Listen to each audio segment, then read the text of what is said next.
E aí, galera, tudo bem? Tudo certinho?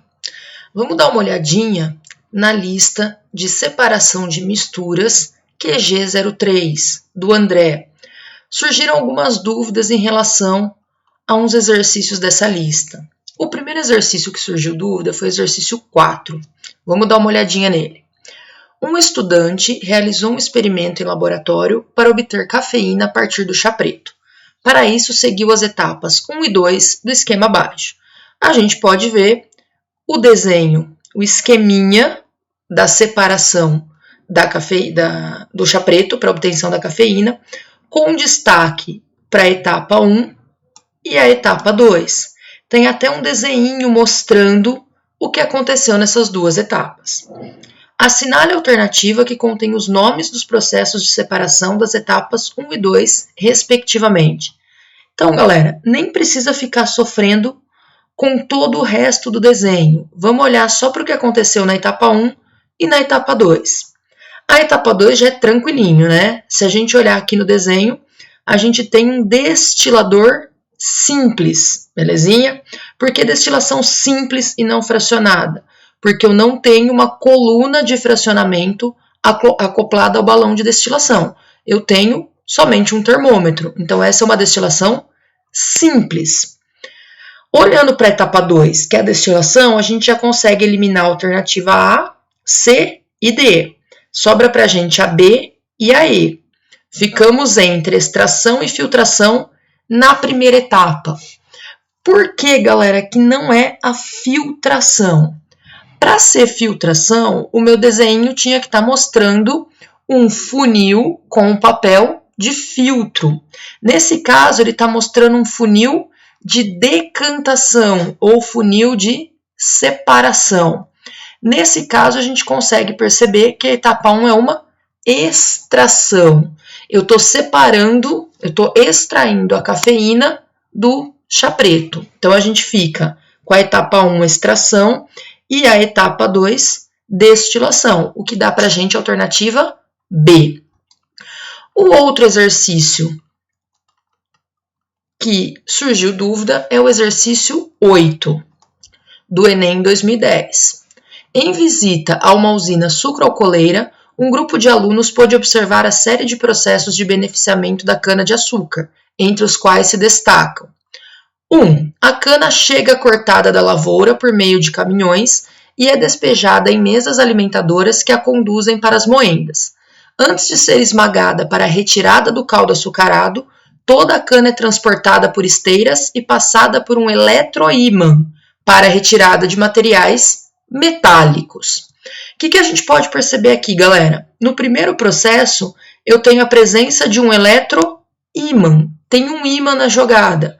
Sempre que tem um ímã na jogada, eu já posso ir direto na alternativa que fala de separação magnética.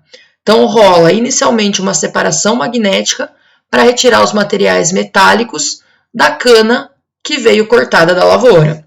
Numa dessa, a gente fica entre a alternativa B e C. Pode descartar a D e a E. Vamos para o segundo processo.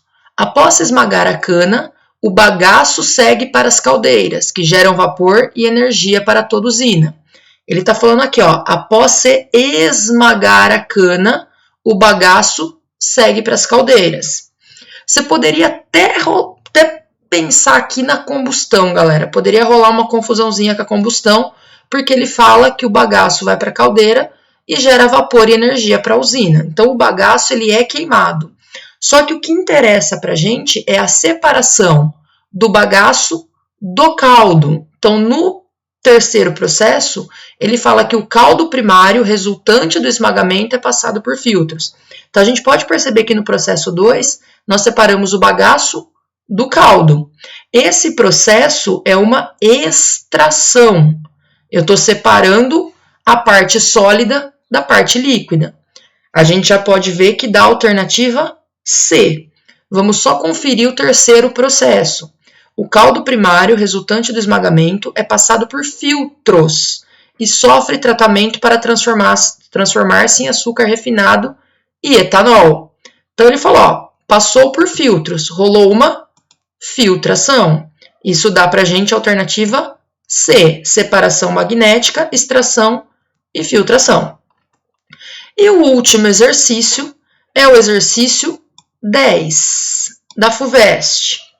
Uma determinada quantidade de metano, CH4, é colocada para reagir com cloro, Cl2, em excesso a 400 graus, gerando HCl e os compostos organoclorados, H3CCl, H2CCl2, HCCl3 e CCl4, cujas propriedades são mostradas na tabela. A mistura obtida ao final das reações químicas é então resfriada a 25 graus e o líquido formado por uma única fase sem HCl é coletado. Então, o que a gente percebe, galera? O que sobrou para a gente depois desse primeiro processo é um líquido livre de HCl a 25 graus Celsius. É uma mistura dos 4 compostos organoclorados. E essa mistura está a 25 graus Celsius. O que a gente pode perceber agora, galera? Dá uma olhadinha no ponto de fusão e no ponto de ebulição.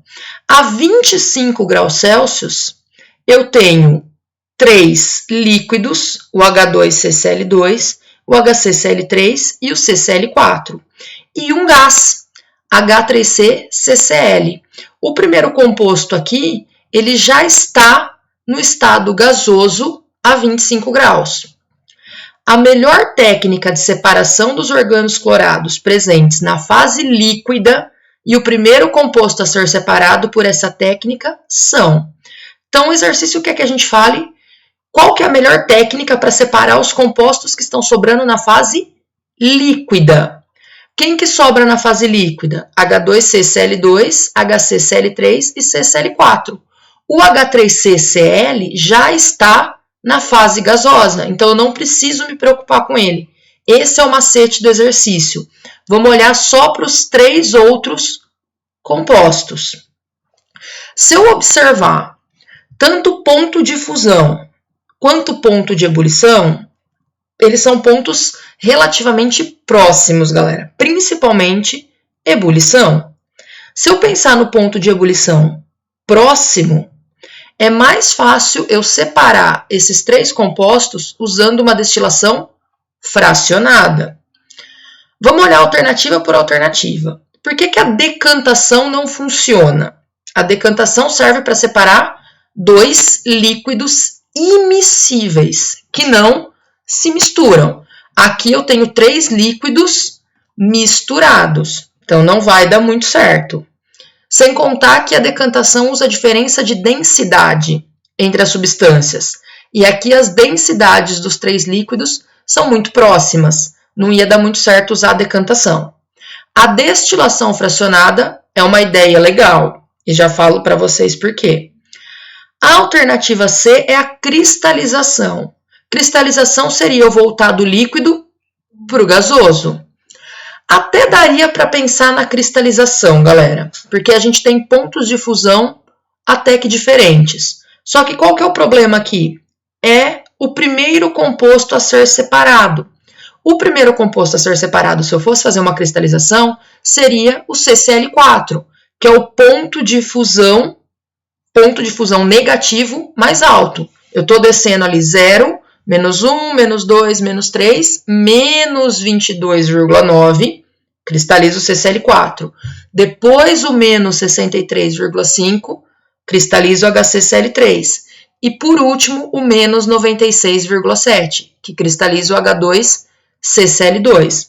O problema da cristalização é quem o exercício indica como sendo o primeiro composto a ser separado. Não está rolando. Depois a D, destilação fracionada, e a E, decantação. Então, decantação e cristalização não vai rolar. Sobrou a destilação fracionada. Eu vou aquecer os líquidos e o primeiro líquido a ser separado, transformado em gás e depois condensado, é o que tiver o menor ponto de ebulição. Entre os 3 líquidos que nós temos, o menor ponto de ebulição é o H2CCl2, que está 39,6 graus Celsius. Ele é o primeiro cara a ser separado. Se a gente observar aqui entre a alternativa B e a alternativa D, a gente fica com a alternativa D, que está lá, destilação fracionada H2CCl2. Belezinha, galera? Por enquanto é só. Se precisar, mandem mais dúvidas.